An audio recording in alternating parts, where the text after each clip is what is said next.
amahoro y'Imana kuri bo banatwe muri gahunda zacu z'amakuru unyuze kuri izi channel zacu zomberezo AMTV show ndetse na Gasabo News 24 nimba uri mushya hano nagushikaza kora subscribe cyangwa sabone kugira ngo ujya mu mbere bagirwaho n'amakuru n'ibigano tugutegurira umunsi ku wundi nimba kunze ibigano byacu bishenga bigire kuri hashoboka kanda like ndetse wandusangiza itekerezo cyawe unyuza hasi muri section ya comment ngo hayikaze nyemerera dufatane ikiganza ku kindi nkwerekeze mu makuru avugwa mu burasirazuba bwa Repubulika ya Demokarasi ya Kongo turekeza hitwa Walikale umwuka mubi hagati y'imitwe y'ingabo ahitwa Ipinga abayobozi b'imiryango gakondo basabye abayobozi bakuru b'ingabo kugira icyo bakora iniyo nkuru giye kwibandaho muri gahunda yacu y'amakuru njye mujye kubana nitwa Etienne Besa nguhaye ikaze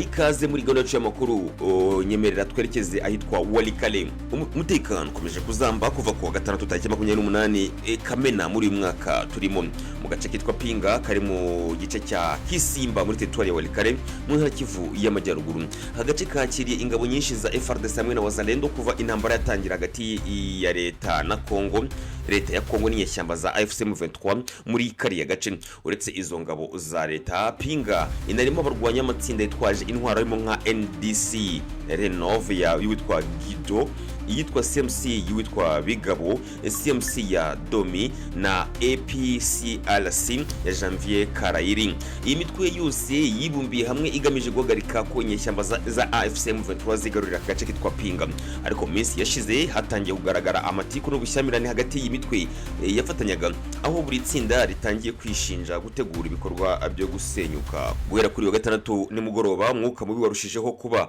mubi cyane hagati ya FARDC n'abarwanyi ba NDC Renove ndetse no hagati ya CMC ya Bigabo na NDC Renove irashinja umuyobozi w'ingabo za FARDC uri ahitwa Pinga n'umuyobozi wa CMC kuba bakwana n'umwanzi bagashyiraho amayeri yo gutuma Pinga igwa mu maboko ya AFC M23 ariko abayobozi nabo barahakana ibyo birego ahubwo bashinja NDC Renove kuba ishaka kwigenga ikirengagiza ubufatanye mu guhangana n'umwanzi muri rusange ku mugoroba wa gatandatu hari hafi kubaho kurasana hagati y'izi mpande kubera kutumvikana no gutangira gusenyuka ku bufatanye bw'izi ngabo zirwana ku ruhande rwa guverinoma y'Kinshasa abaturage batuye Ipinga bahisemo kuguma mu ngo zabo kubera impungenge z'intambara ishobora gutangira umunyamabanga ushinzwe ubuyobozi mu gace ka Kisimba witwa Lavi Changwi yemeje aya makimbirane avuga ko ari mu magambo hagati y'izi ngabo zari zifatanije avuga ko ibi bishobora gutuma umwanzi wabo ari we AFC M23 abona amahirwe yo gufata Pinga n'utundi duce tuyegereye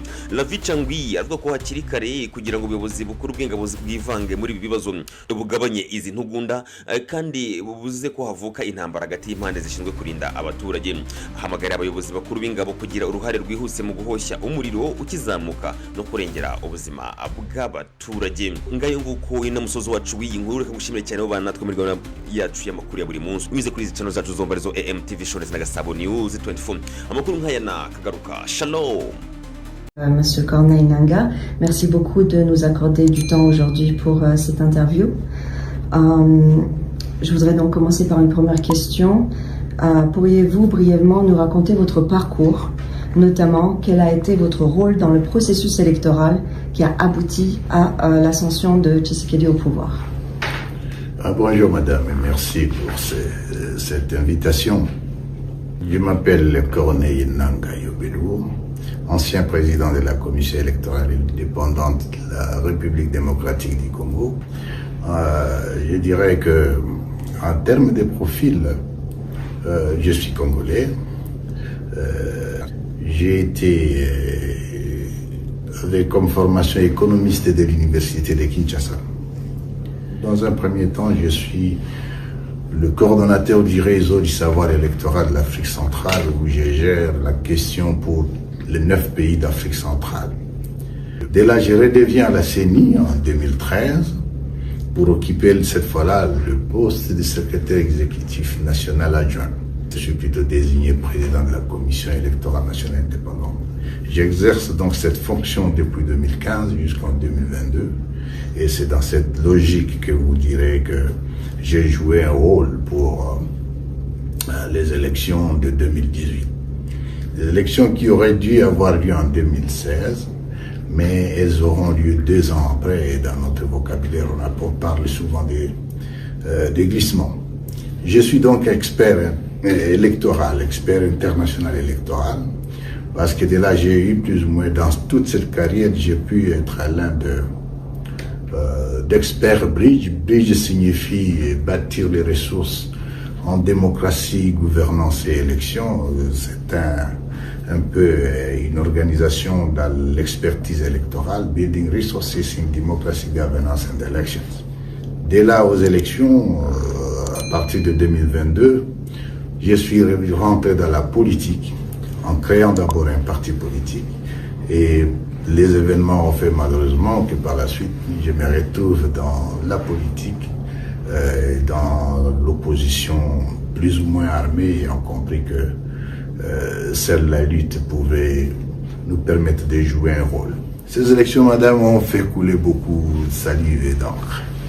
Ce qui est sûr, je voudrais commencer par dire que les élections ont plus ou moins permis pour la toute première fois, parlant de la démocratie dans mon pays, l'alternance pacifique. C'est-à-dire que depuis plus de 60 ans, nous n'avions jamais eu une remise-reprise entre un ancien président ou un président sortant avec un président entrant. La démocratie telle que nous la vivons est-elle vraiment ce qu'elle doit être? Devons-nous copier la démocratie comme à l'américaine ou à l'européenne et l'appliquer au Congo? Mais il y a lieu de préciser ici qu'il y a beaucoup d'acteurs. Dans ces processus comme celui-là, c'est d'abord l'électeur. Et nous avions à l'époque 40 millions d'électeurs.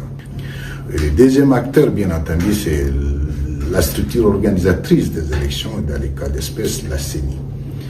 Il ne faut pas oublier qu'à côté de la CENI ne donne pas, ne proclame pas les résultats définitifs. Les résultats définitifs sont plutôt proclamés par la Cour constitutionnelle. Et c'est là où je trouve un peu d'injustice dans cela, parce que les jugements ne portaient que sur la CENI, sur lorsqu'on parle de la qualité de l'élection, en oubliant qu'il y a un organe, l'organe le plus déterminant dans les résultats, qui peut dire les élections c'est bon ou pas, ou bien que les résultats sont vrais ou pas, la Cour constitutionnelle.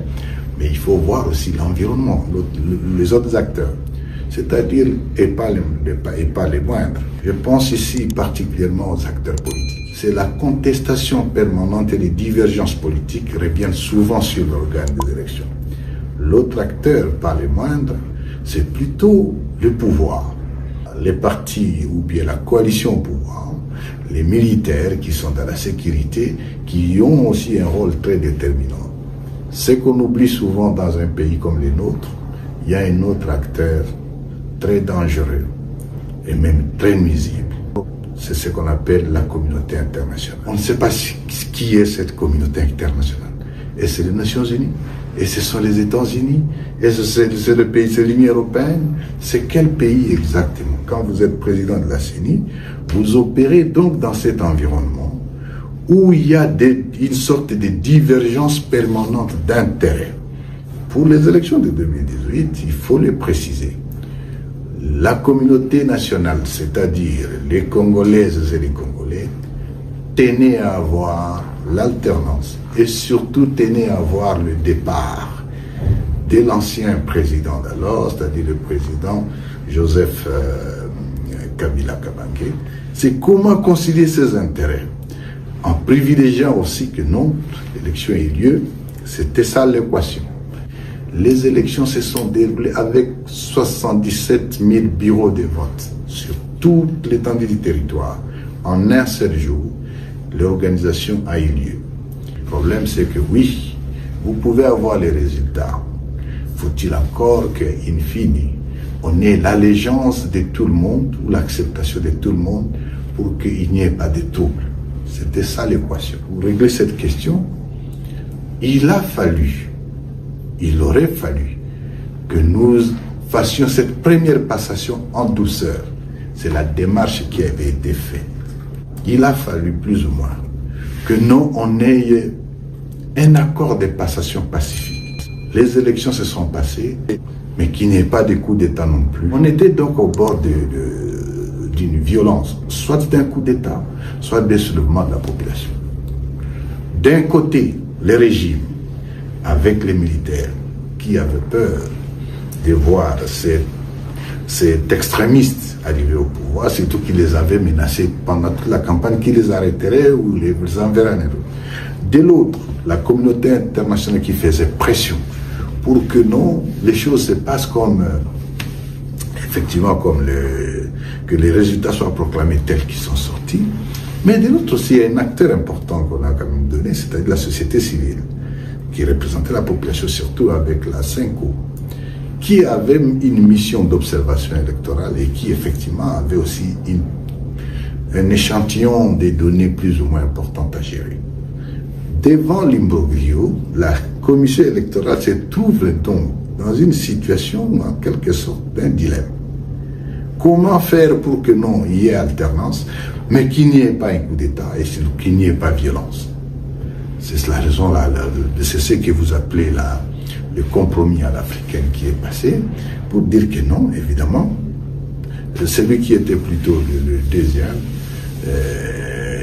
et que ce soit lui qui est proclamé. Mais cette démarche, bien que compromis à l'africaine, a été accompagnée par la communauté internationale et surtout par la MONUSCO, les Nations Unies qui étaient présents. Et c'est ce qui était passé parce qu'une fois les résultats proclamés, il n'y a pas eu de violence, il n'y a pas eu de coups de feu. Et plus tout le monde a toléré, surtout que c'était la première fois. Voilà un peu les circonstances dans lesquelles les choses se sont passées.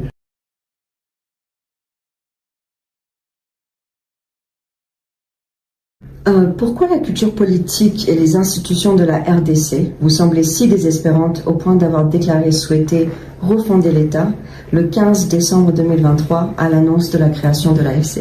En effet, mon expérience électorale et la gestion de la CENI, comme je vous l'ai dit tout à l'heure, m'a permis de comprendre aussi beaucoup de choses. C'est une expérience très riche qui a permis de comprendre le Congo. J'ai visité tous les Congos, toutes les provinces, presque tous les territoires, et j'ai compris les vrais problèmes du Congo. C'est la raison pour laquelle je vous ai parlé d'un questionnement sur le mode de gouvernance qui est dans mon pays. Ce qui est sûr, aujourd'hui, 60 ans après l'indépendance, il est malheureusement constaté que nous continuons à blâmer les autres. Nous continuons à trouver les boucs émissaires. Nous continuons à penser que non, c'est d'autres qui doivent nous donner à manger, que c'est d'autres qui doivent sécuriser les pays, que c'est d'autres qui doivent faire ce qui est de notre responsabilité. Pour nous, ayant compris ces éléments, nous nous sommes dit, pourquoi depuis 30 ans, il y a par exemple la question d'insécurité permanente au Congo, surtout dans sa partie orientale. De l'Ituri, du moins des Ouélé à l'Ituri jusqu'au Katanga, au nord Katanga surtout, l'insécurité est permanente, surtout dans la partie de l'Ituri, au nord Kivu, au sud Kivu, au Maniema. Et aujourd'hui, cette insécurité s'est élargie avec des conflits ethniques et même à la partie ouest, nous avons au Congo ce qu'on appelle l'absence d'autorité d'État. Je dirais même que c'est l'absence de l'État. Parce que le rôle premier de l'État, c'est quoi? C'est l'armée, la police, l'administration et la justice. Dès lors que ces 4 piliers tombent, il n'y a plus d'État. Et lorsqu'on arrive à ces niveaux, mesdames, arriver à ces niveaux des piliers qui n'existaient pas, ça devient une jungle. La partie orientale du Congo est en quelque sorte une jungle, où le Congo en général est une jungle. Conséquence, les groupes Maï-Maï naissent dans chaque entité. Aujourd'hui, on a compté avec le régime Tshisekedi plus de 300 groupes armés. Alors qu'en 2018, le Congo, bien sûr, qui avait des problèmes, le nombre de groupes armés avait déjà baissé jusqu'au niveau de moins de 30. Les bandits des autres pays, voyant que la jungle est au Congo, tous viennent au Congo. C'est le cas des FDLR. Bandits ou des anciens génocidaires, les terrains favorables, c'est là où il n'y a pas d'État. C'est pourquoi ils viennent où ils sont au Congo et ils fleurissent au Congo. Les EDF, des bandits ougandais, ne pouvant pas opérer en Ouganda, mais aussi à l'ancienne opposition armée ougandaise de l'armée, on appelait ça des CONI, ne pouvant pas opérer en Ouganda parce que là-bas il y a un État, tous viennent là où il y a la jungle. Il faut ajouter dans le nord les Mbororo qui viennent des pays voisins, l'Afrique, le Soudan du Sud, la RCA, même les Tchad. Ils viennent au Congo parce que c'est la jungle. Comment gérer cette question? Vous se voit que non, il y a un problème. Pour trouver une réponse radicale à cette question, surtout d'insécurité, il est nécessaire de refonder l'État. Notre objet en tant qu'Alliance Fleuve Congo, le premier objectif, c'est refonder cet État. Et cet État, c'est réhabiliter les 4 fonctions régaliennes. Les 4 fonctions régaliennes de l'État dont je viens de parler, l'armée, nous n'avons pas, vous voyez comment les FARDC, comment ils se comportent. La police, il n'y en a pas. L'administration, c'est la corruption qui a élu domicile et surtout la justice qui est plus que malade. Une justice qui obéit aux ordres d'un dictateur. Voilà, c'est ce qui fait que non, la solution radicale serait celle-là. Mais la notion de la démocratie aussi. Oui, nous avons eu 4 cycles électoraux. Comment la démocratie se comporte? Et comment quelqu'un qui est arrivé au pouvoir, de la façon dont on connaît, essaie d'ériger une démocratie, une dictature sauvage. Tout cela, c'est ce qui nous a amené à dire, oui, il nous faut refonder d'abord l'État. L'abandon, je dirais, pas l'abandon, la démission à ses fonctions. M. Tshisekedi a permis plus ou moins de croire aux Congolais que pour défendre la République, il faut inviter les mercenaires et non son armée. Il faut inviter les Burundais. Il faut inviter les Ougandais. Il faut inviter, je ne sais pas, plusieurs armées qui opèrent ici, madame, aujourd'hui, parce qu'on parle souvent du Rwanda. Au Congo, parce qu'il n'y a pas d'État, quels sont les pays qui sont opérationnels au Congo? Le Burundi est au Congo. Les FDLR rwandais sont au Congo.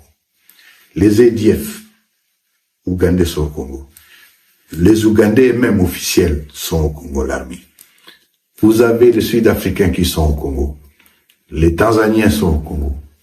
Les Malawites sont au Congo. Mercenaires européens qui étaient au Congo. Je ne sais pas s'ils sont tous partis. Et quand ils regardent les différents contingents de la MONUSCO, c'est une dizaine de nationalités qui sont au Congo. Ça montre qu'au Congo, c'est tout le monde qui est là. Chacun poursuivant son intérêt, juste parce que le Congo lui-même n'a pas un État. C'est pourquoi il faut refonder l'État. C'est la raison pour laquelle nous devons refonder l'État pour permettre à ce que le Congo vive comme les autres pays.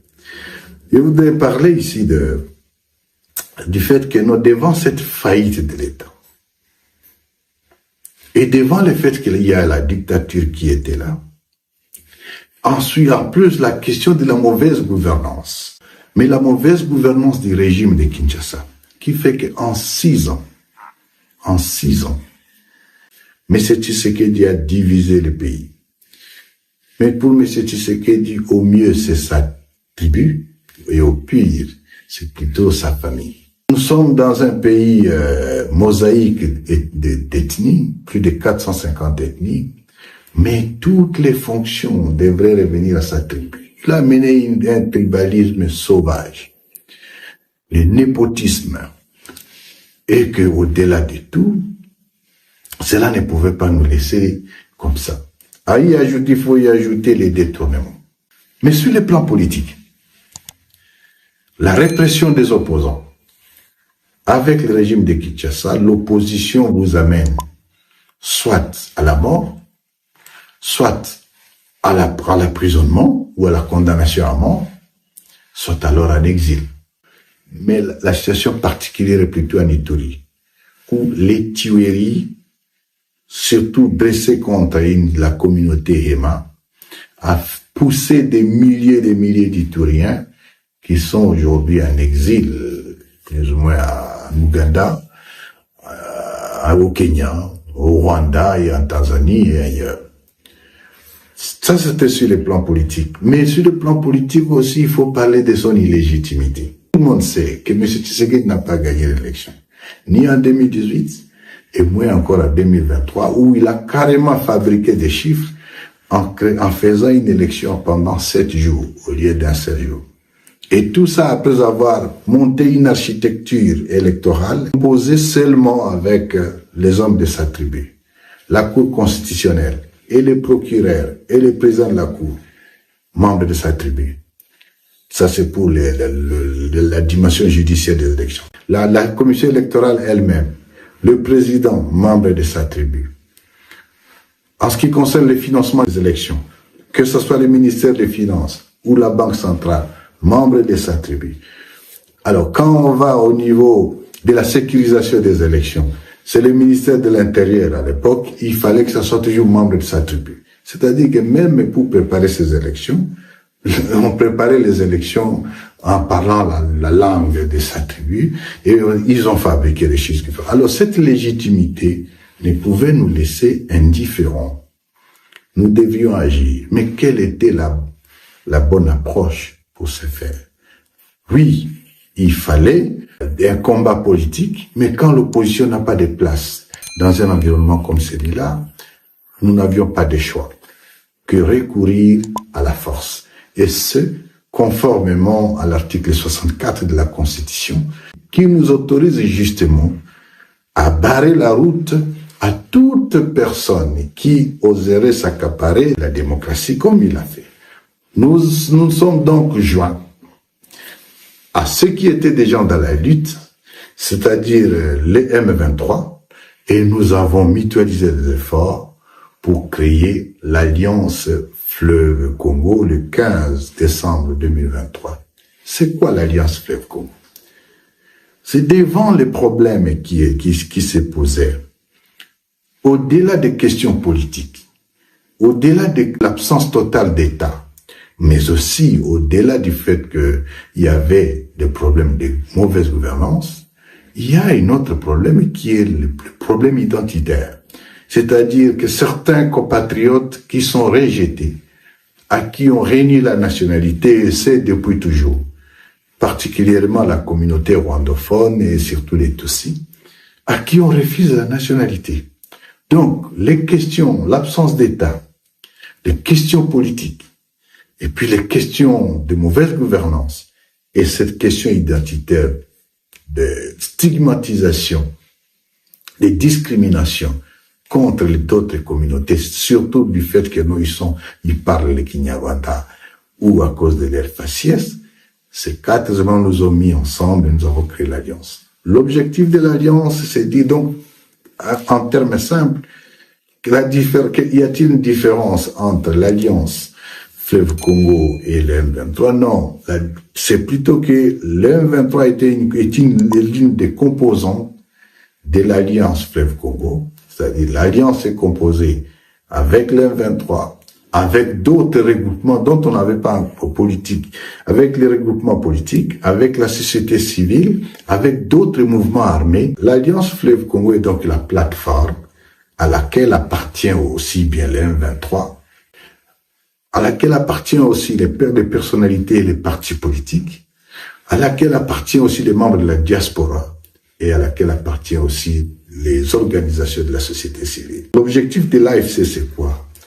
En 30 ans, il y a l'insécurité. Comment éradiquer définitivement cette question? C'est ça l'Alliance Fleuve Congo. De notre vision, c'est ramener le vivre ensemble. Que les communautés vivent ensemble les unes à côté des autres.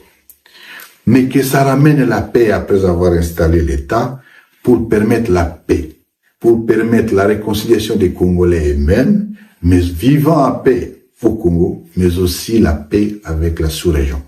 Parce que tant que nous serons un non-État, nous serons toujours un fardeau pour les autres.